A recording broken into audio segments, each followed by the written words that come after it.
Welcome to another episode of Beyond the Veil, a Sherry Speaks production.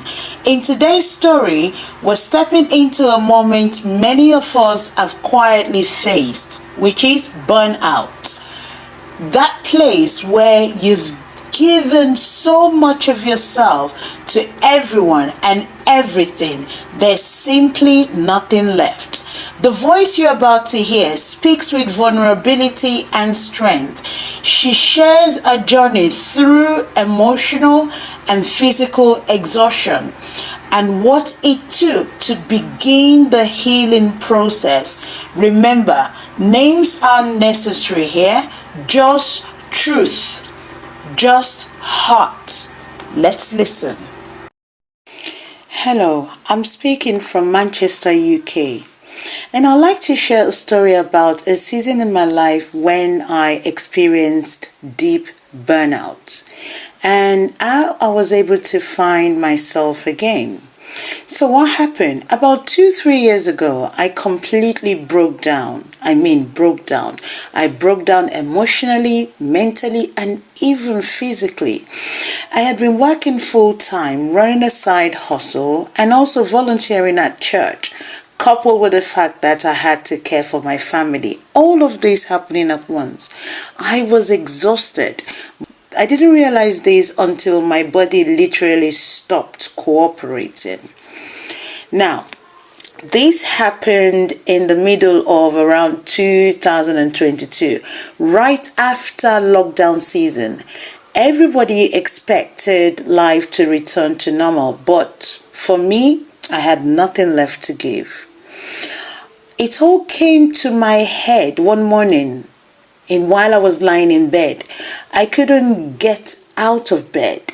My body was heavy and I remember just crying, feeling like I was trapped inside myself. I ignored all the signs. I had been ignoring all the signs.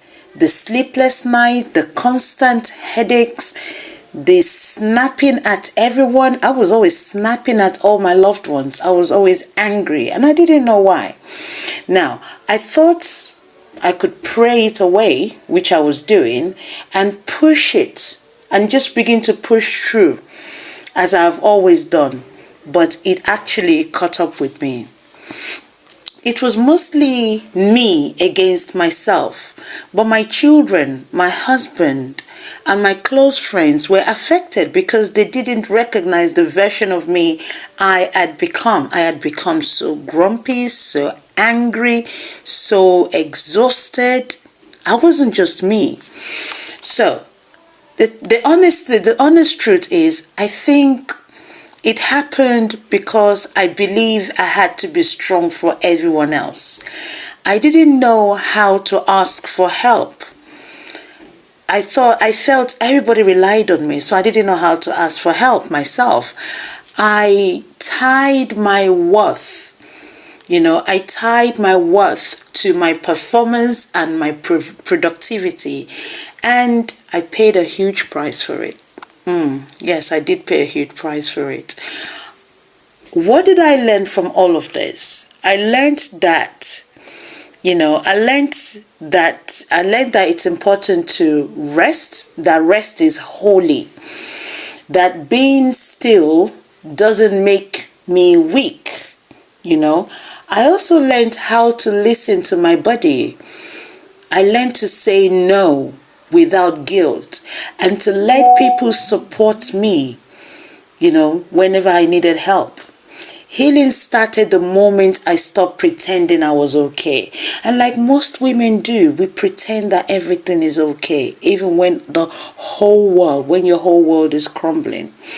So I learned my biggest lesson was to being able to say no and also learning to rest and take a break.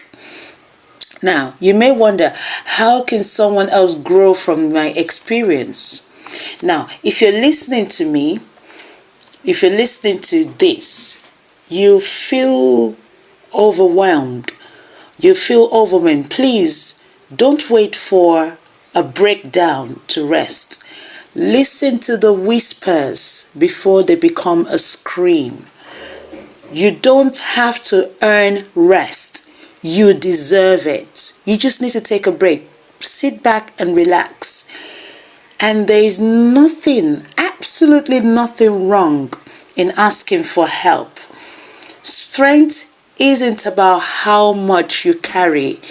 It's about knowing when to put things down. Thank you very much.